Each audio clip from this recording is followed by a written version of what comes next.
श्री गुरुचरित्र अध्याय 7 गोकर्ण महिमा। ओम श्री गणेशाय नमः। श्री सरस्वत्यै नमः। श्री सद्गुरुभ्यो नमः। श्री कुलदेवतायै नमः। श्रीपाद श्रीवल्लभ श्रीनृसिंह सरस्वती नमः। नामधारक सिद्धांना म्हणाला, मला गोकर्ण महात्म्य सविस्तर सांगा। पूर्वी तेथे कुणाला वर मिळाला?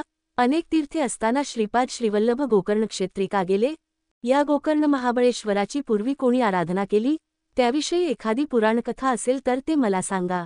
नामधारकाच्या या प्रश्नांवर प्रसन्न होऊन सिद्धयोगी उत्तरले, ज्यावर गुरुचे प्रेम असते त्यालाच तीर्थमहात्म्य ऐकण्याची इच्छा होते। याविषयी मी तुला एक प्राचीन कथाच सांगतो, एकाग्रचित्ताने ऐक। पूर्वी इक्ष्वाकुवंशात मित्रसह नावाचा एक राजा होता। तो राजा सकलशास्त्र पारंगत, अत्यंत बलाढ्य, महाज्ञानी होता। एकदा तो शिकारीसाठी अरण्यात गेला होता।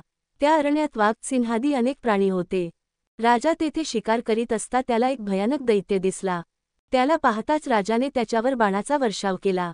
त्या बाणांच्या आघातांनी तो दैत्य जमिनीवर कोसळला। त्याचा भाऊ जवळच होता। आपल्या भावाची अवस्था बघून तो रडू लागला।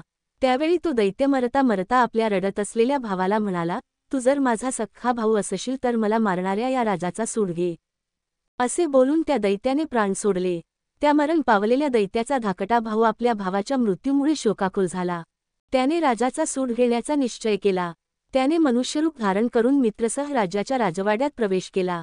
तेथील अधिकाऱ्यांशी गोडगोड बोलून व त्यांना आपले पाककौशल्य दाखवून राजवाड्यात आचार्याचे काम मिळवले व सूड घेण्यासाठी योग्य संधीची वाट पाहू लागला। त्याला लवकरच तशी संधी मिळाली।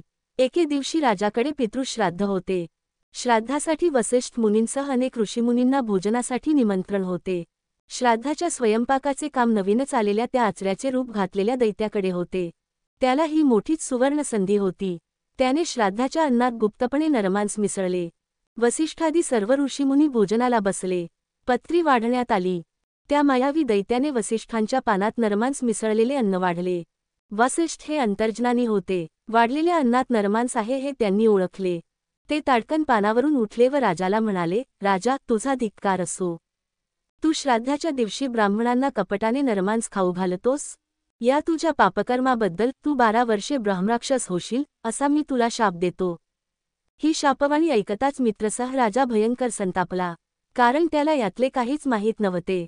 आपली काहीही चूक नसताना आपल्याला विनाकारण शाप दिला आहे या विचाराने त्यालाही राग आला। मग तोही प्रतिशाप देण्यासाठी हातात पाणी घेऊन वसिष्ठांना म्हणाला, ऋषीवर्य, तुमच्या पानात नरमांस वाढले गेले याची मला माहिती नव्हती। हे कपटकारस्थान दुसऱ्या कोणाचे तरी असणार। नीट चौकशी न करता मला शाप दिलात, या अन्यायाबद्दल मी आपणास प्रतिशाप देतो। असे म्हणून त्याने तळहातावर पाणी घेतले, तेव्हा त्याच्या पत्नीने मदयंतीने त्याला रोखले। ती म्हणाली, नाथ, तुम्ही हे काय करीत आहात? स्वतःला आवरा।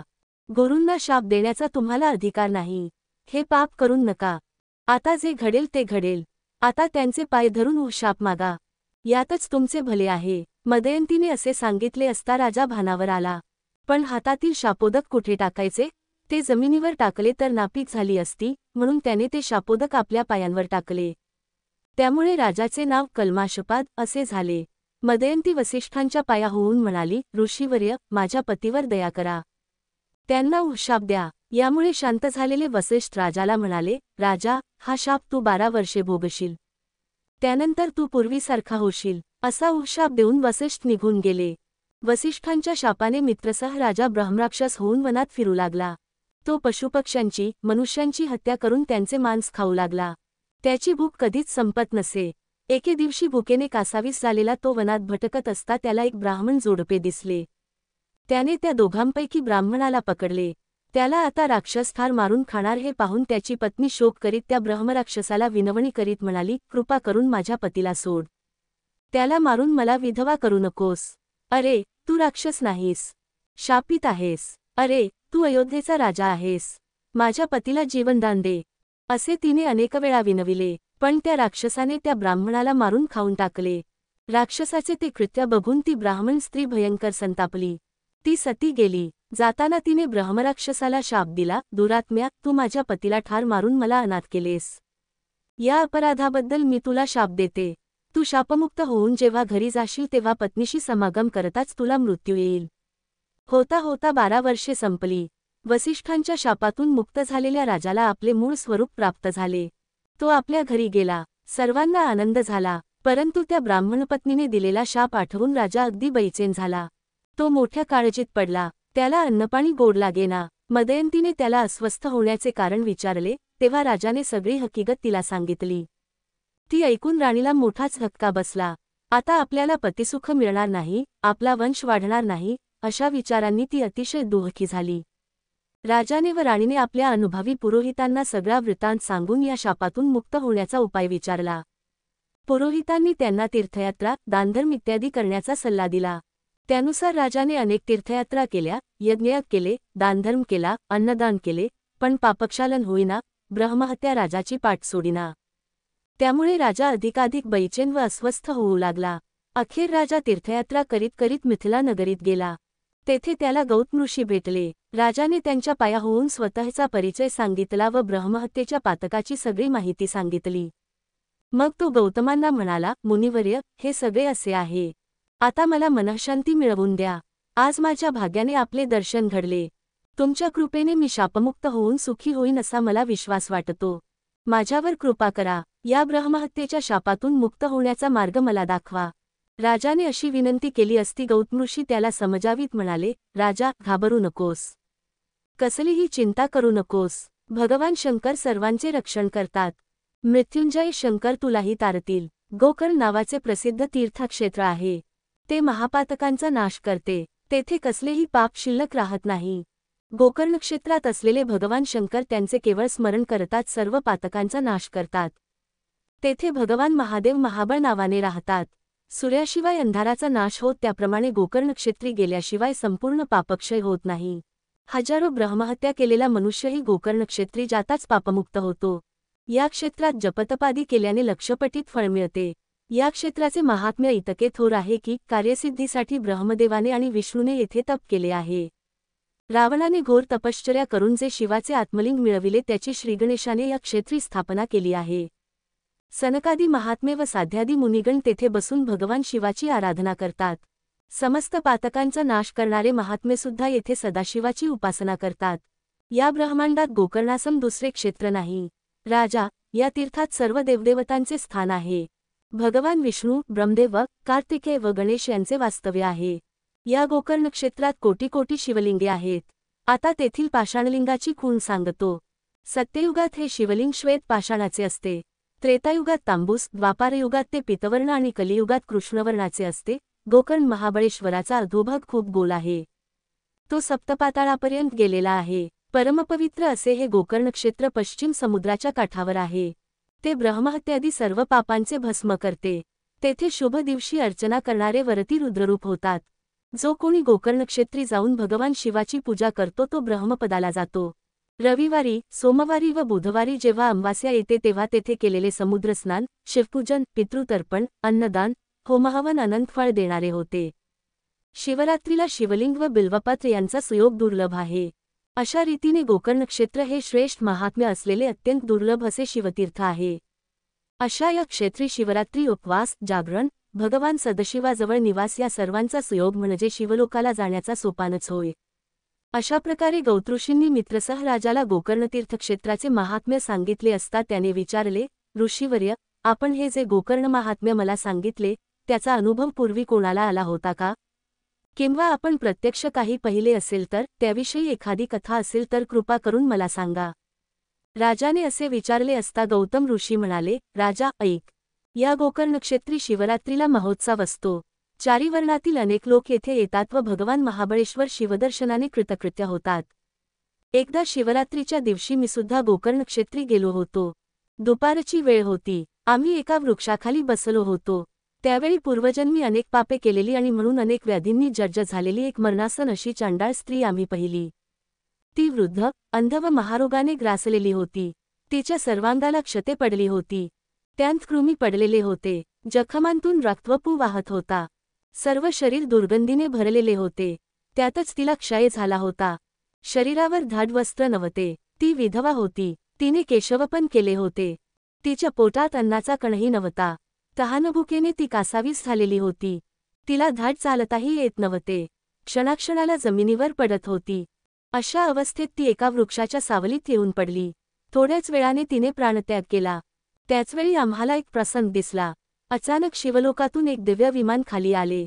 त्यातून 4 शिवदूत उतरले. ते अत्यंत तेजस्वी, बलवान होते. त्यांच्या हातात शस्त्रे होती. सर्वांगाला भस्म लावलेले होते.